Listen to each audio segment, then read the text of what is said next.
Magandang umaga, Julius. Live nga dito mula sa Pag-asa Weather and Flood Forecasting Center. Narito na ang latest sa ating panahon. Good news mga kaibigan dahil magpapatuloy ang magandang weather conditions ngayong Friday at ngayong darating na Sabado at Linggo. Ayon nga sa Pag-asa at ayon kay Ginoong Fernando Cada, isang Pag-asa weather forecaster, ay inaasahan na magpapatuloy ang ating magandang panahon sa weekend. Ang pating pangunahin o ang umiiral na weather system o ang wind system natin dito sa bansa ay ang easterlies mula sa karagatang Pasipiko na nagbibigay ng mainit na panahon dito sa buong kapuluan. Ang katangian nga ng easterlies ay maaari itong magbigay ng maalinsangang panahon din dito sa mga lugar sa bansa. Kaya naman kung tayo ay lalabas ngayong weekend, manatili tayong hydrated at magsuot na lamang ng light-colored clothes para makaiwas sa heat stroke. Samantala, ang buong bansa naman ay makakaranas ng bahagya hanggang sa maulap na himpapawid na mayroon pa ring tsansa ng pag-ulan at pagkidlat, pagkulog, lalo na pagsapit ng hapon o ng gabi.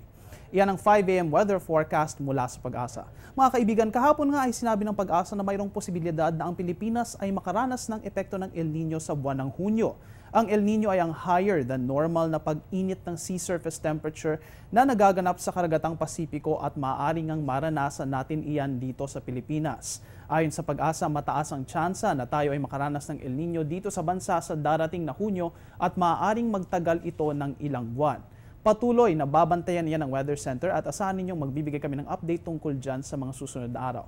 May kita nga natin dito sa ating graphics ang pulang bars na nagsasabi kung gaano kataas ang tsansa na tayo ay makaranas ng El Nino conditions. Habang dito naman sa green bars ay makikita natin kung gaano nga ba kataas ang tsansa na tayo o ang Pilipinas at ang karagatang Pasipiko ay manatilin sa neutral conditions nito. Makikita nga natin na dito sa komparasyon na ito na mas mataas nga ang tsansa na ang Pasipiko ay makaranas ng El Nino conditions at tayo ay makaranas ng mga epekto nito.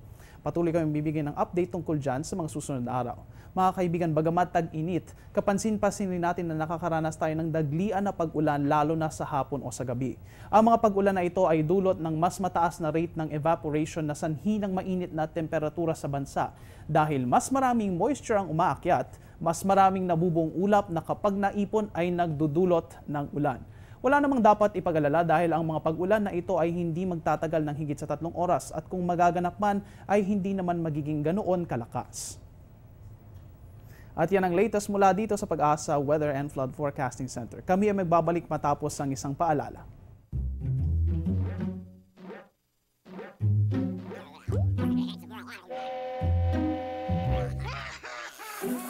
Worried kung nasaan ang package mo?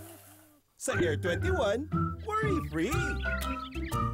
May real-time SMS updates kaya alam mong status ng padala mo every step of the way.